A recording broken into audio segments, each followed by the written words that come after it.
everyone. So today I would like to inform you of a Supreme Court case that is going on right now. So it all began with Patrick Dwayne Murphy, who was sentenced to death for murder by the Oklahoma State Courts. But it's where he committed that murder that matters so much today. So Murphy is fighting his sentence, claiming that the state of Oklahoma has no rights to prosecute him since the murder was committed on Native American territory. The problem is that Native American reservation was established almost 200 years ago by President Andrew Jackson. Over the years, U.S. citizens have settled on the reservation and Oklahoma became a state. So the reservation borders have been ignored this whole time. And it makes up almost half the size of the state of Oklahoma.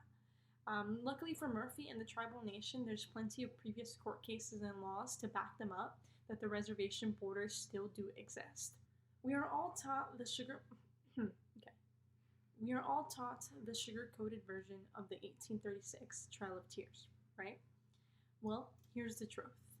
At the time, a large amount of Native Americans lived in different parts of Georgia, and the president at the time, who was President Andrew Jackson, wanted them gone. The reason for that was that the land that they lived on had a large amount of oil and gold. All the Native Americans that lived in Georgia were forced to march thousands of miles to the upper northern end of the United States, where at the time no one really lived. Thousands of Native American tribes died because of what President Andrew Jackson did. Going back to Murphy, who committed the murder in the first place, his motives, of course, of proving that the reservation land still exists is to obtain a retrial and possibly avoid the death penalty that the Oklahoma state gave him. But of course, the tribal nations have plenty to lose if Murphy also loses. So even though Murphy is obviously guilty, and no one's denying that, the tribes, of course, have an interest in Murphy's case being proven and him winning. So they reference the Major Crimes Act of 1885, which gives the federal government exclusive rights to prosecute any murders that happen on Native American lands. That's what Murphy's arguing, that Oklahoma can't even prosecute him. It has to be the federal government. And both Murphy and his victim were Native American members, tribe members. So they both have that level of immunity from the state governments. Although after struggle between the states and the federal, it finally reached the Supreme Courts. And a big reason as to why Oklahoma doesn't want to admit that the reservation land is still reservation land is because 74% of the people that live on the reservation land are U.S. citizens. They're just average people in Oklahoma living their lives, as actually half the city of Tulsa is part of the reservation land. So a lot of regular people who have nothing to do with any of this would be severely affected by this decision. So that's kind of where we're at right now, and that's kind of what the Supreme Court is having to look through. You know, what began as an Oklahoma small town murder has now transformed into a high stake legal entanglement in the court systems. They're not really sure what to do. So as is, the Supreme Court is constantly struggling to uphold the Constitution and their own personal political beliefs.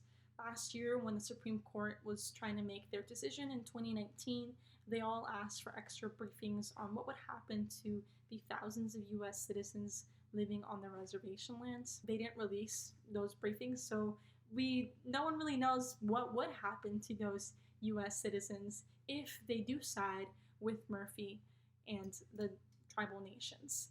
So this case actually ended up getting postponed until June of 2020.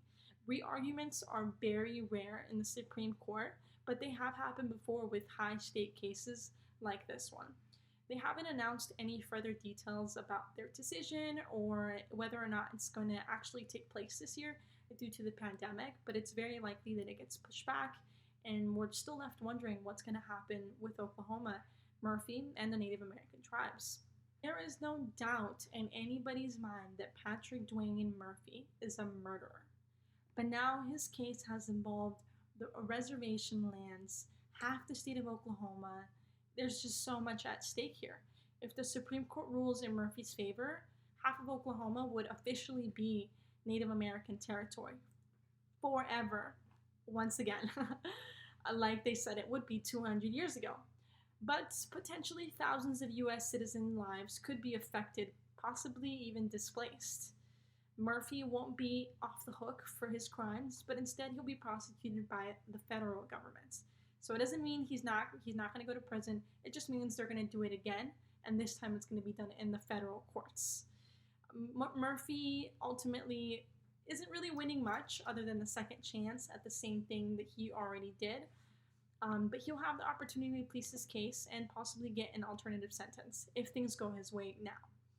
If the Supreme Court rules in the state's favor, although, then they would be taking the land back from the Native Americans, land that was promised to them 200 years ago, after they were forcefully removed by President Andrew Jackson. The question remains the same. Is half the state of Oklahoma actually a Native American reservation? We'll find out soon.